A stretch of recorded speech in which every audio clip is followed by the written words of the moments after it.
Hello students, welcome to my YouTube channel.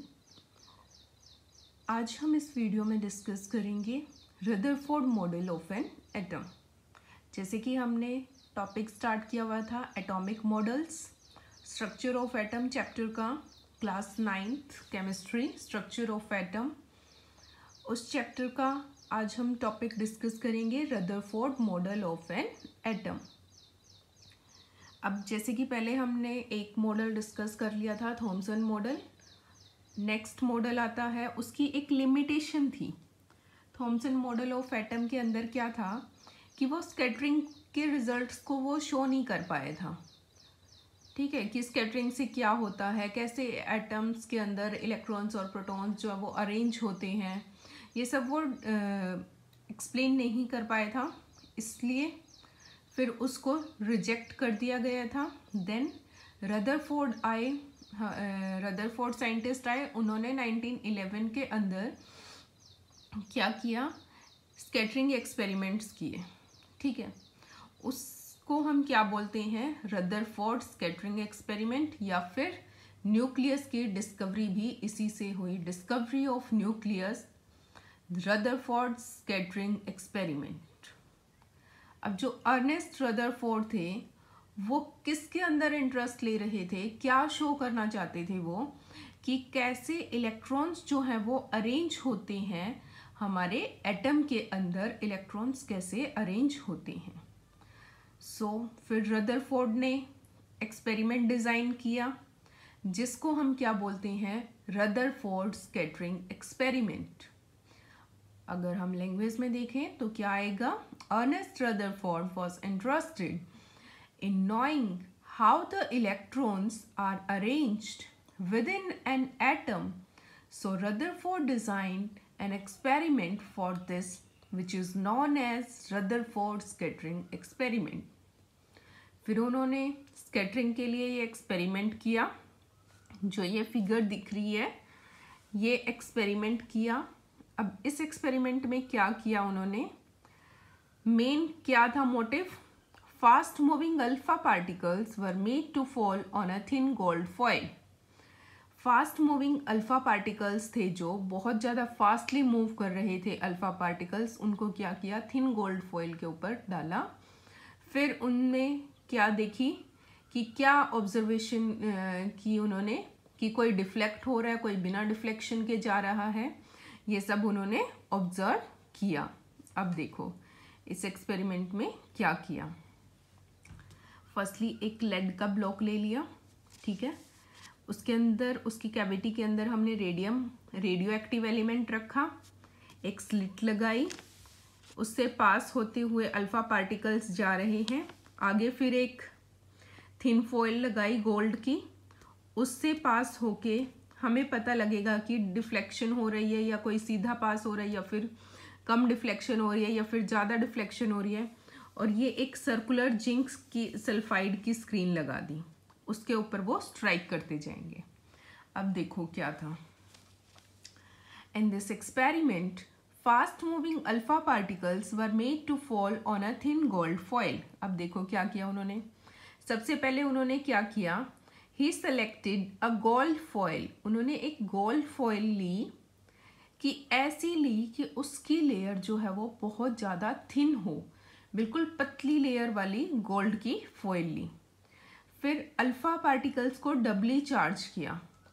For example helium ions लिए He2 positive, जिनका क्या है, मास क्या है, 4u। जो ये हमें मिले हैं वो कहाँ से मिले हैं, अल्फा पार्टिकल्स रेडियम एटम से मिले हैं। These were obtained from radium placed in the block of lead cavity, block of lead and made into a fine beam with a slit। और एक स्लिट लगाई गई, जो ये स्लिट लगाई थी, ये क्यों लगाई थी, ताकि आगे हमें फाइन बीम पार्टिकल्स का मिल सके।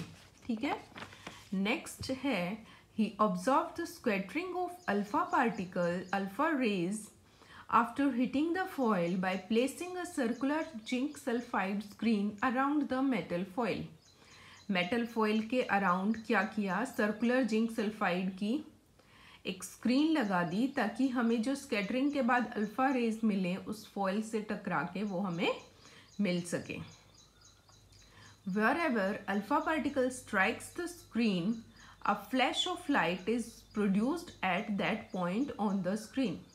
जब अल्फा पार्टिकल्स जो हैं वो स्क्रीन को स्ट्राइक कर रहे थे, जब अल्फा पार्टिकल्स आ रहे थे और वो स्क्रीन को स्ट्राइक कर रहे थे, तो क्या मिल रहा था हमें? एक लाइट की फ्लैश सी मिल रही थी उस स्क्रीन के ऊपर। ठीक है, अब देखो, अब हमने ऑब्जर्व क्या क्या किया इस एक्सपेरिमेंट से। ऑब्जर्व क्या क्या किया, ऑब्जर्वेशन क्या क्या थी। अब कुछ एक अल्फा पार्टिकल्स जो है वो, इसकी मेन 3 ऑब्जर्वेशन थी।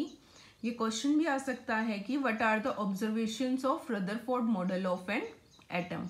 रदरफोर्ड मॉडल एटम की ऑब्जर्वेशंस बताओ क्या क्या थी। उसमें क्या आएगा? Most of the alpha particles pass through the foil without undergoing any deflection. Next is some alpha particles were deflected through small angles and a few were deflected through large angles.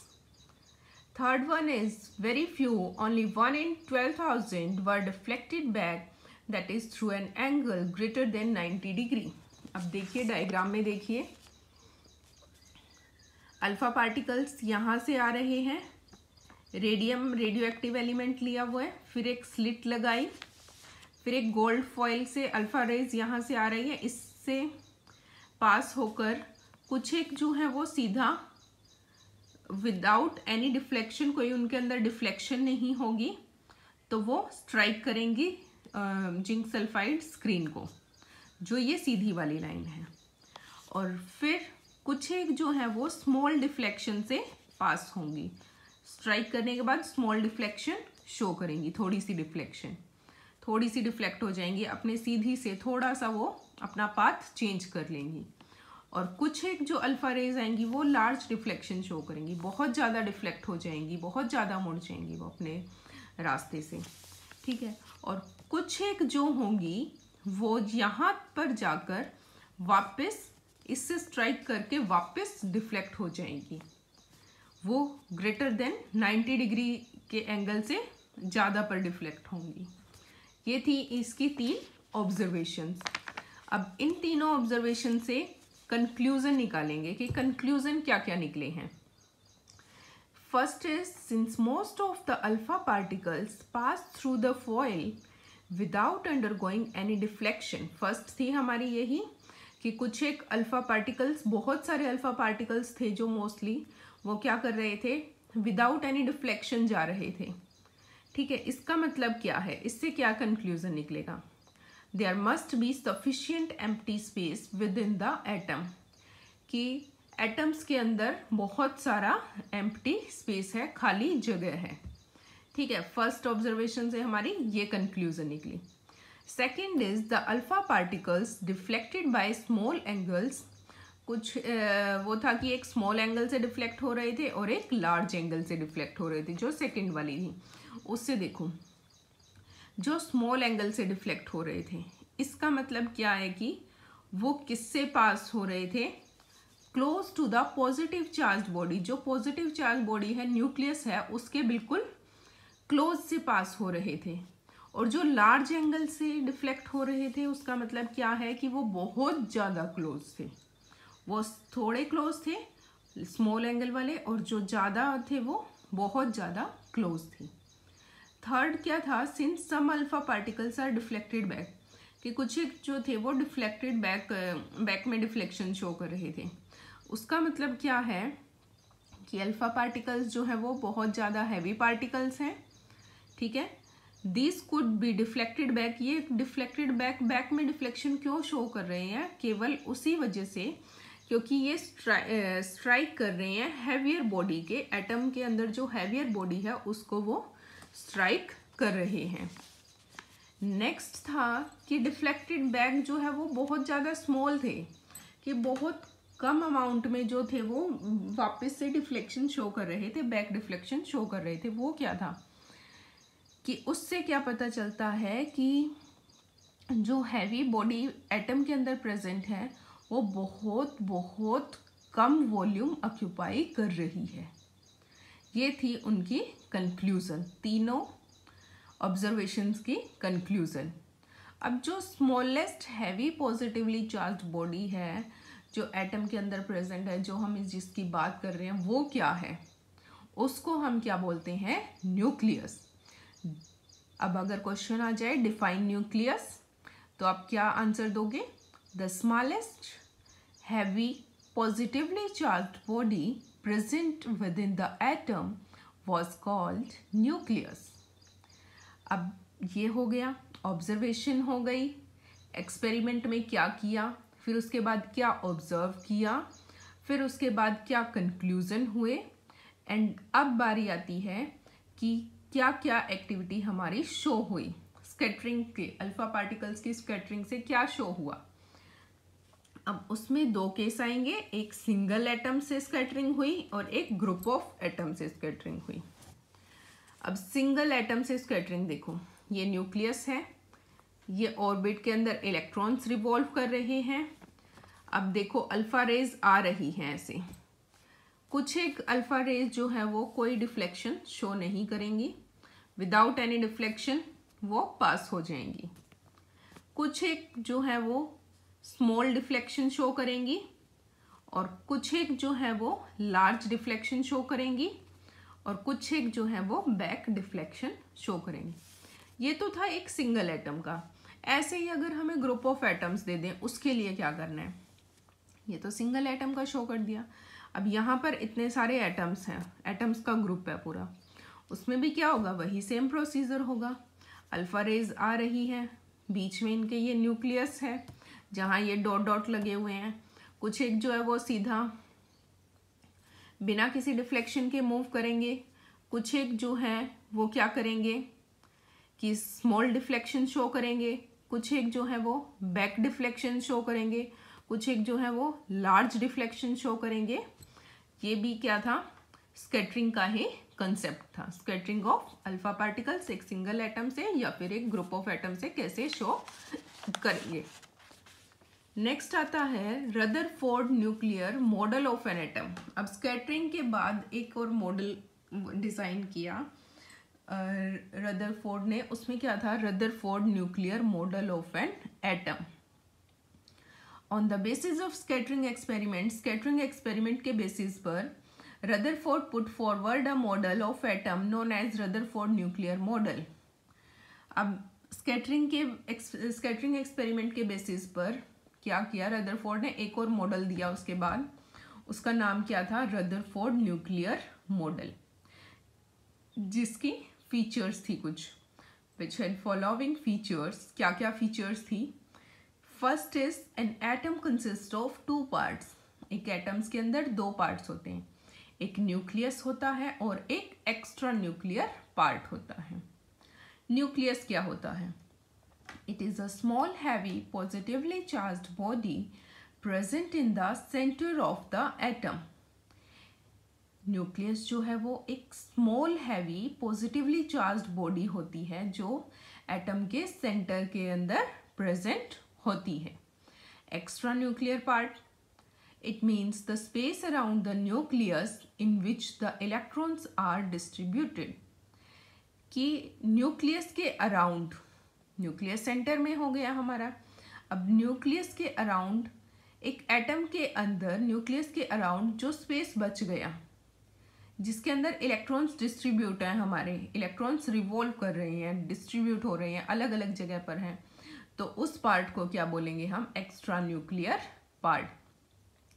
Second feature क्या है? The electrons revolve around the nucleus in well defined orbits. Electrons जो है वो nucleus के around revolve करेंगे एक definite orbit में, definite path के अंदर वो रिवॉल्व करेंगे। The third feature is the size of the nucleus is very small.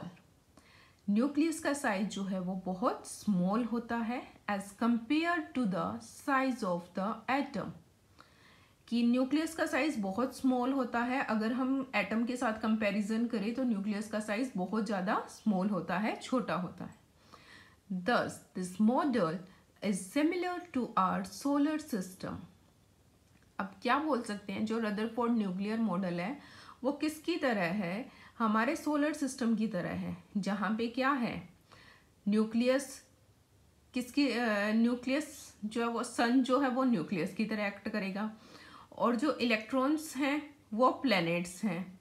Solar system के अंदर जो प्लैनेट्स हैं वो इलेक्ट्रॉन्स की तरह एक्ट करेंगे।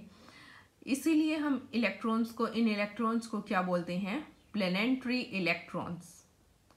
ठीक है, कि इलेक्ट्रॉन्स 9 प्लैनेट्स जो हैं वो रिवॉल्व करते हैं सन के अराउंड, इसलिए हम इनको इलेक्ट्रॉन्स को क्या बोलते हैं, प्लैनेटरी इलेक्ट्रॉन्स।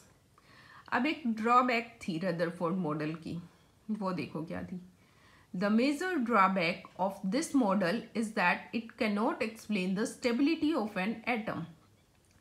कि ये एटम की स्टेबिलिटी को एक्सप्लेन नहीं कर पाया कि एटम स्टेबल है या नहीं है।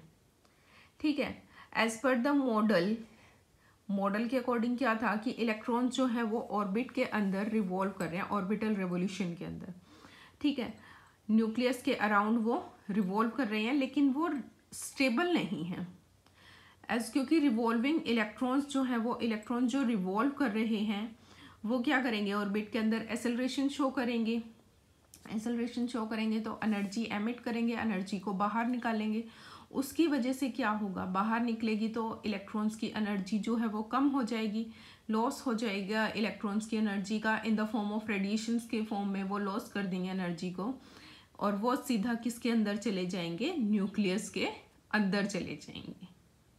ठीक है, ये था हमारा आज का concept Rutherford model of atom के बारे में। क्या क्या पढ़ा, डायग्राम देखा कि कैसे स्कैटरिंग होती है, कैसे डिफ्लेक्शन करते हैं, कुछ एक विदाउट डिफ्लेक्शन वो हो जाती हैं, क्या क्या उस एक्सपेरिमेंट के अंदर रदरफोर्ड ने किया, फिर उसकी ऑब्जर्वेशन क्या क्या थी, फिर उसका उन ऑब्जर्वेशन से क्या क्या कंक्लूजन निकला, देन उसके बाद क्या किया, उसके बाद एक मॉडल आया, रदरफोर्ड मॉडल आया, रदरफोर्ड न्यूक्लियर मॉडल आया, उसके बारे में डिस्कस किया। फिर उसका कंपैरिजन किसके साथ किया, सोलर सिस्टम के साथ कंपैरिजन किया। फिर ड्रॉबैक डिस्कस की रदरफोर्ड मॉडल एटम की। ये सब आज हमने डिस्कस किया। नेक्स्ट वीडियो में हम डिस्कस करेंगे बोहर मॉडल के बारे में। ये हमारा जो वो है वो आ सकता है कि डिस्कवरी ऑफ न्यूक्लियस का भी आ सकता है, उसमें भी आपको यही एक्सपेरिमेंट एक्सप्लेन करना पड़ेगा। रदरफोर्ड मॉडल ऑफ एटम उसको ही एक्सप्लेन करना पड़ेगा। डिस्कवरी ऑफ न्यूक्लियस में भी स्कैटरिंग एक्सपेरिमेंट आ जाए उसमें भी यही करना है। रदरफोर्ड मॉडल एटम आ जाए उसमें भी यही एक्सप्लेन करना पड़ेगा सारा कुछ। ठीक है, नेक्स्ट वीडियो में हम डिस्कस करेंगे बोहर मॉडल के बारे में। और अगर आपकी कोई भी क्वेरी है इससे रिलेटेड तो आप कमेंट सेक्शन में कमेंट डाल सकते हैं। I will try to solve them and thank you so much. और अगर आपको मेरी वीडियो अच्छी लगे तो प्लीज़ उसे लाइक, शेयर और मेरे चैनल को सब्सक्राइब करें। Again thank you so much.